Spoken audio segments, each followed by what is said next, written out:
Vamos a recordar el aniversario 70 del desembarco en Normandía. También hay otros aniversarios paralelos. En Europa del Este también se celebra el cambio de la campaña, el cambio de la campaña de la ofensiva del Este contra los nazis. Es decir, el 44 significa el año de la ofensiva. Hasta el 44 los nazis van a atacar el Este y en el 44 comienza la ofensiva. Entonces hay muchas celebraciones en torno a lo que significó el inicio, el final del nazismo en la Segunda Guerra Mundial. Entonces, y en este contexto muchos esperan en las próximas celebraciones la presencia también de Putin en estas celebraciones. Es impensable pensar en una celebración del día D sin Putin, que era un aliado a Rusia, un aliado a la Unión Soviética fundamental.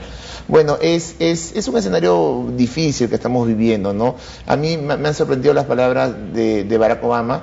Ciertamente es entendible, pero sorprende que cuestione algunas veces a Rusia y no se ve a sí mismo. Le ha dicho por qué no se retiran las tropas y las tropas de Rusia se están retirando, por qué no acepta las elecciones y de alguna manera vio cierto nivel de reconocimiento de las elecciones ucranianas, por qué siguen apoyando a los rebeldes cuando este tema todavía está en debate y discusión.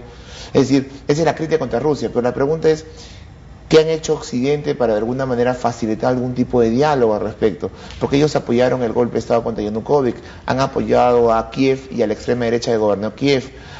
Más bien, le están dando armas, están apoyando, hay cooperación militar muy importante de la OTAN y sobre todo de Estados Unidos a Kiev en un contexto donde vemos una ofensiva. ¿Cuál es el papel de Estados Unidos para detener esta ofensiva y tender al diálogo? Entonces, que son básicamente los reclamos de Rusia. Así que yo veo algunas veces una posición más dura en Occidente y en estas últimas semanas una posición que ha intentado ceder de alguna manera por parte de Rusia. Me parece que todavía estamos en una situación muy difícil y eso lo demuestran los 200 muertos que estamos viendo en los últimos días. Claro, y sobre todo ha sido importante esta reunión de Obama en Varsovia, que ha anunciado un plan de ayuda, ¿no?, por 750 millones, cuya autorización depende del Congreso. Es una alianza en el Este, o sea, él quiere ratificar el poder norteamericano ahí. Y que nuevamente es parte de una de las preocupaciones y amenazas de Rusia. Acordémonos que Rusia lo que ha visto en los últimos 20 años es cómo la OTAN ha avanzado desde Europa Occidental y hoy se encuentra casi al borde de la frontera rusa. Igual la Unión Europea, que hoy se encuentra hasta en los países bálticos. Entonces, para Rusia esa es una amenaza, la amenaza histórica que ha significado Occidente. En los últimos 2 siglos hay más avance de Occidente hacia Rusia que viceversa. Así que yo creo que este tipo de cooperación o estos intentos de cooperación de Estados militares, Estados Unidos y Ucrania, obviamente refuerza la amenaza y creo que en vez de acercar posiciones, aleja posiciones en un contexto donde hay una ofensiva que justamente ataca a población de origen ruso. Así que yo no creo que todo lo que estamos viendo en las últimas horas va a facilitar un espacio de diálogo para la solución del conflicto ucraniano. Claro, porque mientras se dan estas reuniones diplomáticas de jefe de Estado, continúa la violencia en el Este. Exacto, la violencia continúa y la violencia sigue y básicamente los afectados por la violencia es la sociedad civil y básicamente entre los muertos estamos encontrando principalmente prorrusos antes que tropas ucranianas. Así que yo creo que el temor que todos tenemos es que esto pueda reproducirse, que esta represión pueda de alguna manera, que ya lo ha dicho Poroshenko está de acuerdo con esta ofensiva, con el mismo discurso del gobierno anterior de transición, está de acuerdo con la ofensiva, los considera terroristas. No se puede establecer diálogo así. Yo entiendo que Ucrania no quiere repetir la situación de Crimea, donde fue más bien, se dio mucho, fue muy tendida al diálogo y al final se le fue de las manos. Pero también Ucrania debe entender que Crimea no es Lugansk y Crimea no es Donetsk. Crimea ha sido un pedido, una solicitud eterna de Rusia, ya que siempre Rusia consideró Crimea parte suya, lo que no sucede con Lugansk y Donetsk. Yo creo que podrían ser mucho más flexibles en el caso de lo que estamos viendo ahora. Muy bien, vamos a dejar Ucrania y nos vamos a Palestina. El primer ministro ha condenado la muerte de uno de sus compatriotas durante un ataque cerca de un puesto de Cisjordania. Las tropas israelíes que operan cerca al puesto de control de Satra en la ocupada Cisjordania abrieron fuego contra un palestino causándole la muerte el lunes por la noche. La víctima, identificada por las autoridades palestinas de Al-Fatah como Alaoude, de 30 años, era propietario de una tienda de telefonía móvil en la zona. Según un comunicado del ejército de Israel, el hombre estaba armado y disparó a quemarropa, hiriendo a un policía de la frontera, lo que desató el tiroteo. Horas más tarde, esta versión fue desmentida por familiares de Oded, quienes denunciaron el ataque. Conocida la noticia, el primer ministro palestino Ramid Hamdallah hizo una invocación a las organizaciones internacionales para frenar estos actos. Sobre la cuestión en el puesto de control Saatra, es un acontecimiento diario. Nada nuevo todos los días. Hay una violación, prisioneros y asesinatos. Condenamos estas acciones y le pedimos a todas las organizaciones internacionales presionar a Israel para detener estas cosas en contra de nuestro pueblo. Este incidente se produce horas después de que el nuevo gabinete del presidente palestino Mahmoud Abbas juramentara, tras aceptar un acuerdo de reconciliación con los islamistas de Hamas, asentados en Gaza, para formar un solo pacto de unidad de cara a las próximas elecciones. Pido a la comunidad internacional no apresurarse y reconocer a un gobierno palestino que incluya a Hamas. Hamas es una organización terrorista que busca la destrucción de Israel. Este nuevo gobierno no fortalecerá la paz, fortalecerá el terror. Las disputas por la supremacía de Israel sobre Palestina han desencadenado todo tipo de agresiones, que van desde ataques bélicos por parte del grupo radical Hamas hasta la opresión de palestinos. Hace unos meses, la Asociación por los Derechos Humanos de Israel denunció que la principal empresa de suministro de agua israelí en Jerusalén Este ha realizado cortes de este servicio en la zona, afectando a unos 80.000 palestinos que viven en los campos de refugiados de Shuafat, con el fin de que abandonen el territorio.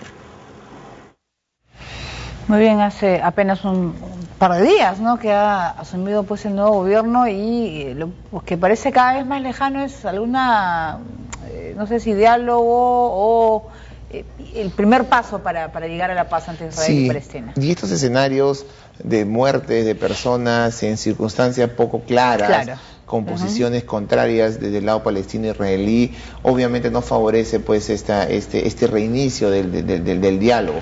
Ahora, hay un punto interesante en todo esto, de que mal que bien, tanto Estados Unidos como la ONU y gran parte de la comunidad internacional está reconociendo al nuevo gobierno, y de alguna manera Israel se está viendo aislado en torno a su relación con Palestina. Acordémonos que Israel es quien ha roto las negociaciones, e Israel de alguna manera en este momento está en una posición minoritaria. Todos los ojos del mundo están en Palestina. Si Palestina sabe, si la Autoridad Nacional Palestina en esta nueva relación con Hamas saben manejar la relación, estoy seguro que moderan el lenguaje como lo es el primer ministro, estoy seguro que pueden aislar aún más a Israel.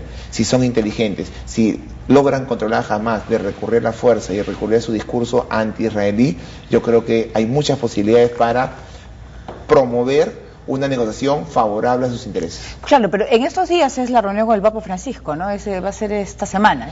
Sí, no sé si irá Netanyahu, quien va a ir es el presidente, Shimon Peres, y va a ir Mahmoud Abbas. Esperemos que ese espacio de diálogo pues también sea propicio para hablar en nuevos términos de cara al futuro. Ahora, en las circunstancias que se ve con el gobierno de Netanyahu, no creo que haya muchas posibilidades de paz. Creo que los palestinos saben eso, y su opción en ese momento es cómo aislar a Israel y hacer que su posición internacional sea cada vez más débil, y no responder ante lo que puede ser pues este tipo de situaciones. Muy bien, nosotros ahora nos vamos a Irán, que se ha conmemorado el 25º aniversario de la muerte del ayatolá Ruhollah Khomeini. En Irán se llevará a cabo una serie de ceremonias para conmemorar el 25º aniversario de la muerte del ex líder supremo, el ayatolá Ruhollah Khomeini. Ruhollah Khomeini es recordado por los iraníes por ser el fundador de la actual República Islámica de Irán, tras regresar del exilio en 1979. El descontento social en la década de los 70 lo volvió un líder popular y dirigió el levantamiento que llevó al derrocamiento del Shah de Irán, Mohammad Reza Pahlavi, poniendo fin a 2000 años de gobierno monárquico. Después de la revolución y de un referéndum nacional posterior, Khomeini se convirtió en el líder supremo del país, la autoridad política y religiosa de más alto rango de la nación hasta su muerte en 1989. En la historia de Irán, el regreso de Khomeini y la posterior revolución iraní se consideran uno de los eventos centrales de finales del siglo XX. El acto de conmemoración del fallecimiento del ayatolá Khomeini tendrá lugar el día de mañana en su mausoleo ubicado en el sur de Teherán, a donde acudirán cientos de miles de iraníes y varios invitados de otros países. Muy bien, el ayatolá Khomeini, un personaje muy importante, bueno, significa toda la revolución iraní, estuvo también relacionado con el secuestro, ¿te acuerdas? El ataque en la embajada de los Estados Unidos en 1979 y la salida del Shah, ¿no?, de Irán, del cual país al que nunca regresó, ¿no? Sí, acordémonos que la vida del ayatolá estaba muy vinculada no solamente a lo que es su formación religiosa, llegando a ser un ayatolá, que es una instancia religiosa muy importante dentro del Islam, sino que además en su enfrentamiento al Shah, básicamente. Acordémonos que él de alguna manera se enfrentó al Shah, sobre todo luego de la intervención occidental que repuso al Shah en la década del 50 a partir de estas protestas nacionalistas que se dieron. Él se enfrentó al Shah, fue encarcelado, fue expulsado del país, vivió en varios países, inclusive en Francia, asilado de alguna manera, y justamente él regresa con la revolución.